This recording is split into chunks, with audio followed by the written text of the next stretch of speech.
Hi, welcome to Take a Break, Take a Breath for Wednesday, June 9th. I'm Rick Boyer, the pastor of Prospect Presbyterian Church, and Take a Break, Take a Breath. And it is an invitation for you to pause in your day, to spend a few minutes quietly, to just breathe and be present in God who made you and loves you and calls you by name. I've been reading my way through the Gospel of Mark with you and using different passages to guide our meditation and to do a little teaching about them, so we teach our way through the Gospel of Mark.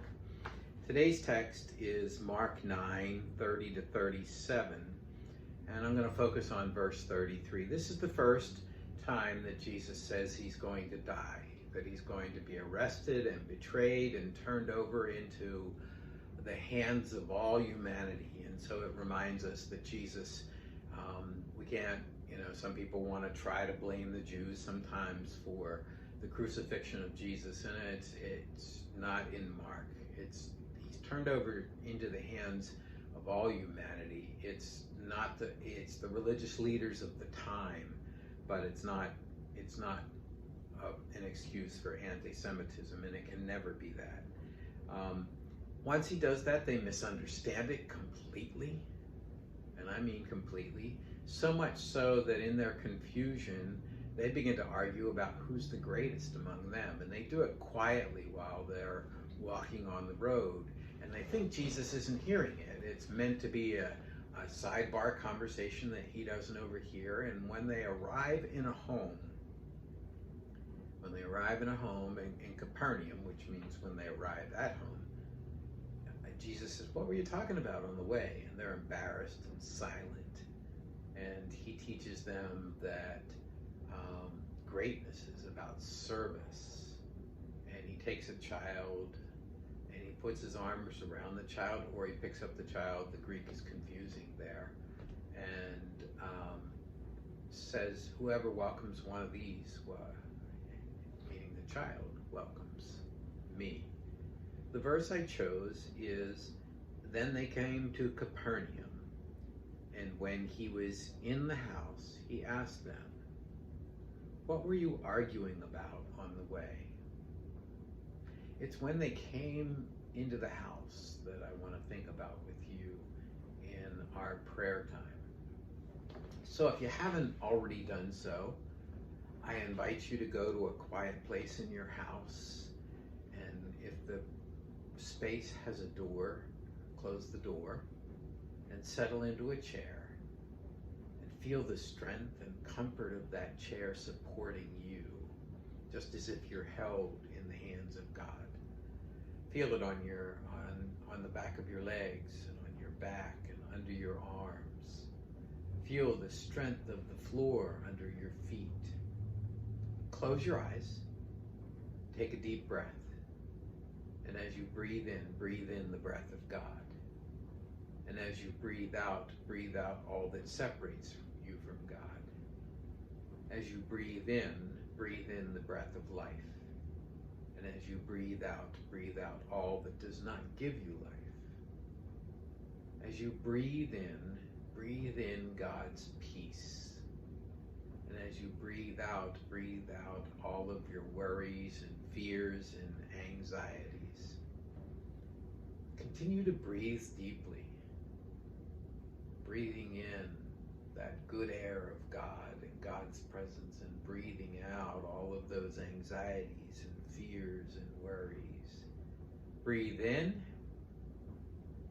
breathe out. Breathe in, breathe out. Imagine that peace that you're breathing in is spreading, and that the Spirit of God is all through you. Maybe imagine it like the blood that runs through your veins, getting to every cell in your body. Imagine it running through the arteries from the heart, down your arms to the tips of your fingers. Imagine the rest and relaxation and renewal that comes as the peace and presence of God fills every cell of your body. Imagine it as it runs up through the arteries in your neck and into your brain and your face, bringing relaxation and renewal to your shoulders and your neck and your head and your face.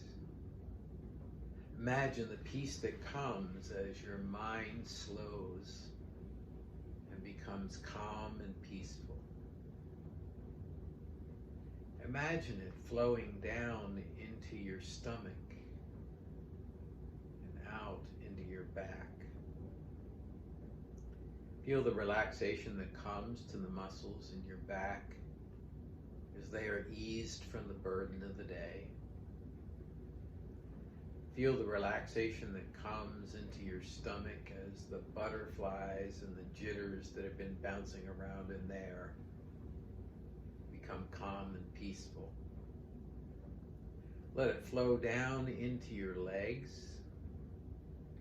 and imagine the renewal of the muscles in your legs and your feet, and all the way to the tip of your toes. The peace of God courses through every vein, every artery in your body, to every cell in your body.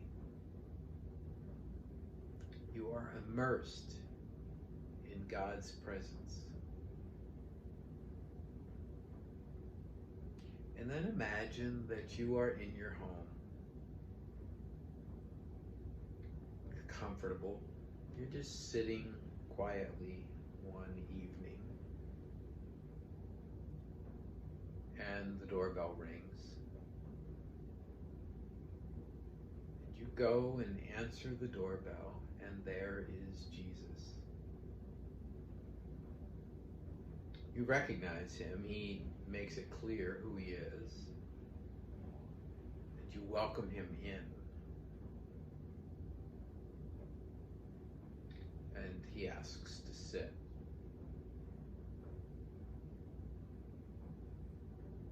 And as he sits,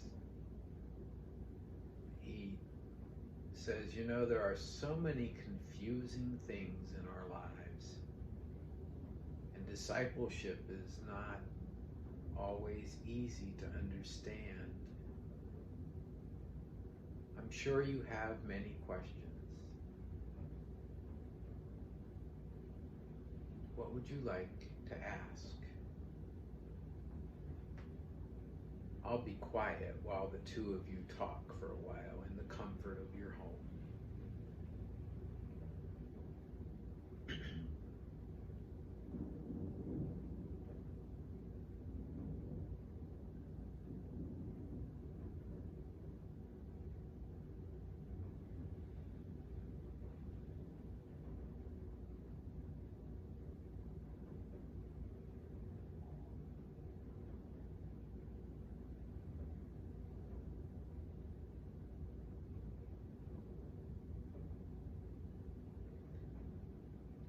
And then the time for the conversation to end comes.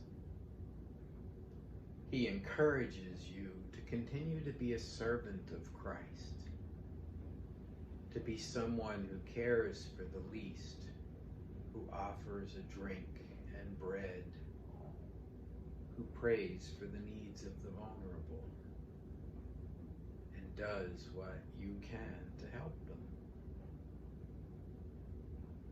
And with that, he stands and he goes to the door. As he goes out the door, he wishes you peace.